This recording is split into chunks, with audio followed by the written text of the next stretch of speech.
बिस्मिल्लाहिर्रहमानिर्रहीम।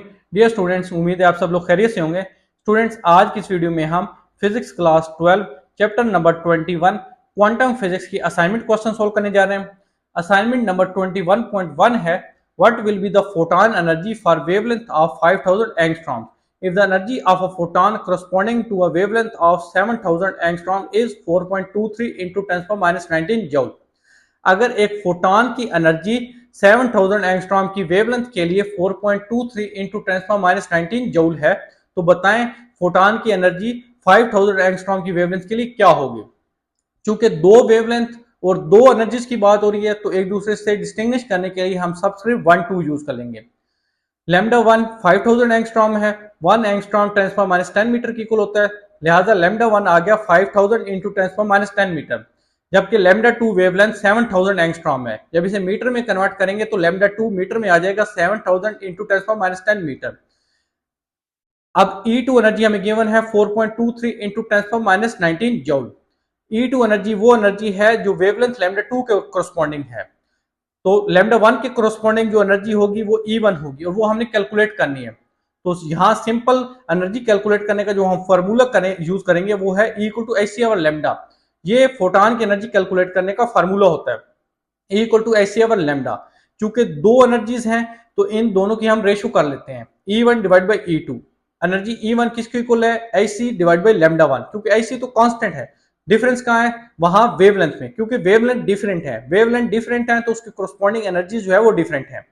आई सी और lambda 1 divide by I C divide by lambda 2, ये आई सी दोनों एक दूसरे से कैंसिल हो जाएंगे, तो E1 डिवाइड बाई E2 हमारे पास इक्वल हो जाएगा lambda 2 divide by lambda 1।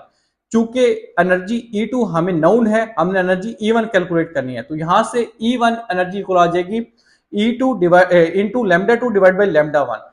Energy E2 lambda 1 lambda 2 ये सारे पैरामीटर्स हम ऑलरेडी डेटा में लिख चुके हैं।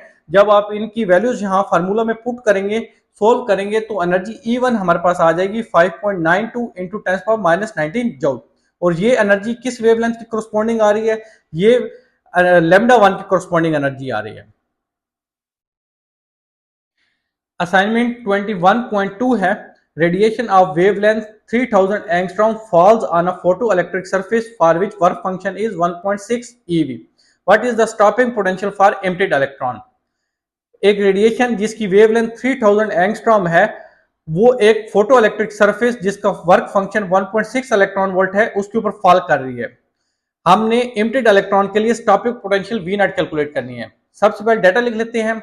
Wavelength of radiation lambda given है 3000 एंगस्ट्रॉम, 1 एंगस्ट्रॉम इक्वल होता है 10 पावर माइनस 10 मीटर के, लिहाजा wavelength of radiation lambda equal आ गई 3000 इंटू 10 पावर माइनस 10 मीटर के। वर्क फंक्शन फाई गिवन है 1.6 इलेक्ट्रॉन वोल्ट। प्लॉन्क्स कांस्टेंट चूंकि कांस्टेंट है, इसकी वैल्यू होती है 6.626 इंटू 10 पावर माइनस 34 जूल सेकंड। ये हमारे कैलकुलेशन में यूज होगा, इसलिए मैंने ये फैक्टर जो है ऑलरेडी यहाँ पे लिख दिया है। स्टॉपिंग पोटेंशियल V नॉट हमने कैलकुलेट करना है। अच्छा, स्टॉपिंग पोटेंशियल का ताल्लुक होता है फोटॉन्स की मैक्सिमम काइनेटिक एनर्जी के साथ। तो स्टॉपिंग पोटेंशियल कैलकुलेट करने के लिए हमें फोटॉन्स की मैक्सिमम काइनेटिक एनर्जी कैलकुलेट करनी पड़ेगी, और मैक्सिमम काइनेटिक एनर्जी का ताल्लुक होता है सिंपल एनर्जी ऑफ फोटॉन के साथ। तो एनर्जी सबसे पहले हमें पता होगी, तब हम फोटो इलेक्ट्रॉन्स की मैक्सिमम काइनेटिक एनर्जी कैलकुलेट कर सकेंगे, उसके बाद ही हम एमिटेड इलेक्ट्रॉन का स्टॉपिंग पोटेंशियल कैलकुलेट कर सकते हैं। तो एनर्जी ऑफ इलेक्ट्रॉन हम सिंपल कैलकुलेट कर सकते हैं using the formula H C over lambda, क्योंकि वेवलेंथ भी हमें गिवन है, एच सी दोनों कांस्टेंट है। तो यहां से एनर्जी हमारे पास इक्वल आ जाएगी 4.14 इलेक्ट्रॉन वोल्ट। यहाँ पे जो आंसर आएगा इस कैलकुलेशन से वो होगा जूल में, फिर उसको आप 1.6 इंटू 10 पावर माइनस 19 से डिवाइड करेंगे, तो फिर एनर्जी इलेक्ट्रॉन वोल्ट में आ जाएगी 4.14 इलेक्ट्रॉन वोल्ट। एनर्जी आ गई। अब हम फार्मूले यूज करेंगे, energy of photon equal to work function plus maximum kinetic energy of photoelectron. तो यहाँ से मैक्सिमम काइनेटिक एनर्जी इक्वल आ जाएगी energy minus work function. Energy हम कैलकुलेट कर चुके हैं 4.14 इलेक्ट्रॉन वोल्ट, वर्क फंक्शन हमें गिवन है 1.6 इलेक्ट्रॉन वोल्ट। तो यहाँ से maximum kinetic energy of photoelectrons आ गई 2.54 इलेक्ट्रॉन वोल्ट। जब मैक्सिमम काइनेटिक एनर्जी आ गई, अब इसकी रिलेशन हमें नाउन है वर्क स्टॉपिंग पोटेंशियल के साथ, और वो है maximum kinetic energy equal to E V naught. तो यहाँ से stopping potential V naught equal आ जाएगा maximum kinetic energy divide by E. तो मैक्सिमम काइनेटिक एनर्जी हम कैलकुलेट कर चुके हैं फोटो इलेक्ट्रॉन्स की, वो है 2.54 इलेक्ट्रॉन वोल्ट। ये ई नोमिनेटर और डिनोमिनेटर वाले दोनों एक दूसरे से कैंसिल हो जाएंगे और स्टॉपिंग पोटेंशियल हमारे पास इक्वल आ जाएगा 2.54 वोल्ट के।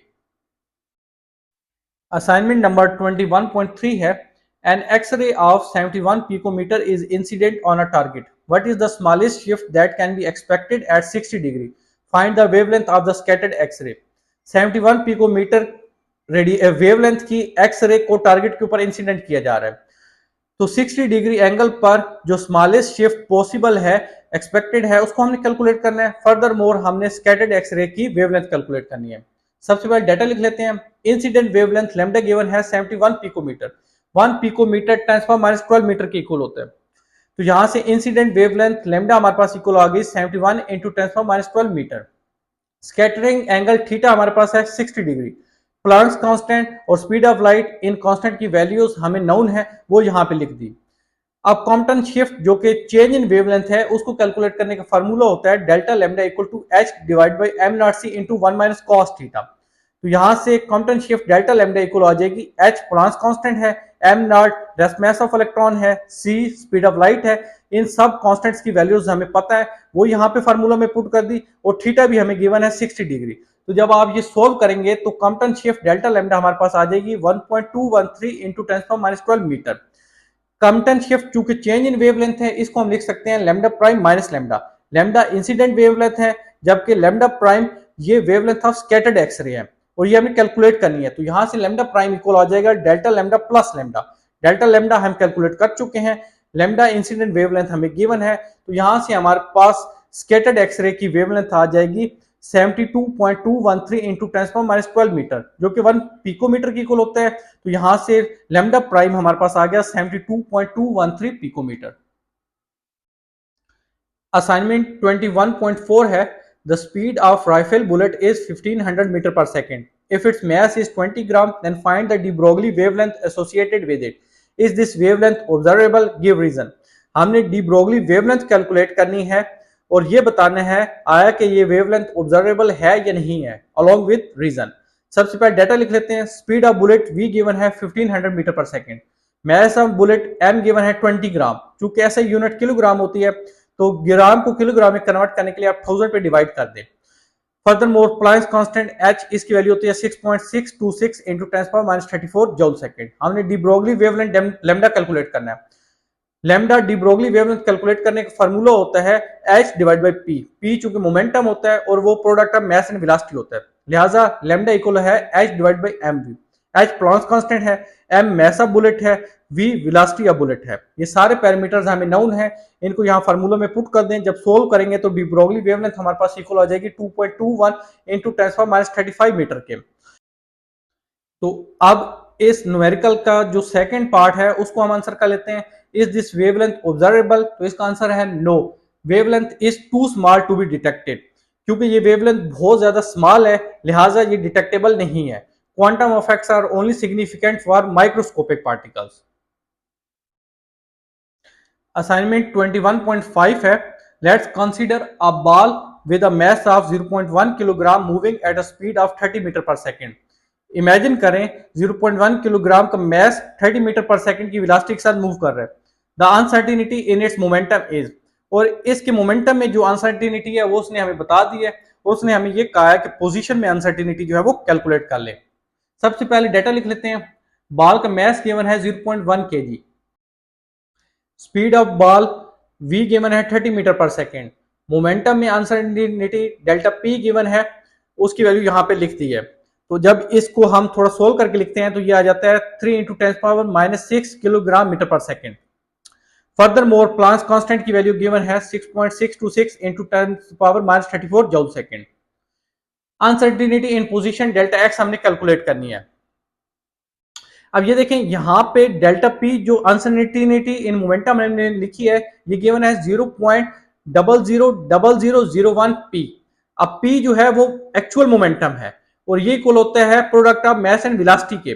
मास भी हमें गिवन है, स्पीड भी गिवन है, तो वहां से m और v की वैल्यू हमने लिख के और इसको इस वैल्यू से मल्टीप्लाई किया, तो हमारे पास अनसर्टिनिटी इन मोमेंटम आई है 3 into 10⁻⁶। Uncertainty in position delta x हमने कैलकुलेट करनी है using Heisenberg uncertainty principle. Delta x delta p इसकी वैल्यू इक्वल और ग्रेटर होनी चाहिए एच कट के। एच कट क्या होता है? H divide by 2 pi. तो यहां से delta x uncertainty in position equal और ग्रेटर होनी चाहिए h divide by 2 pi into delta p के। तो यहाँ एच प्लांक्स कांस्टेंट है, 2 पाई कांस्टेंट है, डेल्टा पी इसकी वैल्यू हम ऑलरेडी कैलकुलेट कर चुके हैं। तो यहां से हमारे पास जो आंसर आएगा वो है 3.52 इंटू 10⁻⁻29 मीटर। तो जो पोजीशन में अनसर्टिनिटी है उसकी वैल्यू इक्वल और ग्रेटर होनी चाहिए 3.52 इंटू 10⁻⁻29 मीटर के। तो स्टूडेंट्स यहाँ पे ही हमारे असाइनमेंट क्वेश्चन कंप्लीट हो जाते हैं। अगर आपको कोई क्वेश्चन हो तो कमेंट सेक्शन में जरूर बताएं। वीडियो पसंद आए तो वीडियो को लाइक शेयर कर दें, चैनल पे नया तो चैनल को सब्सक्राइब कर दें। आपने बहुत ख्याल रखिएगा, मिलते हैं नेक्स्ट वीडियो में, तब तक के लिए अल्लाह हाफिज।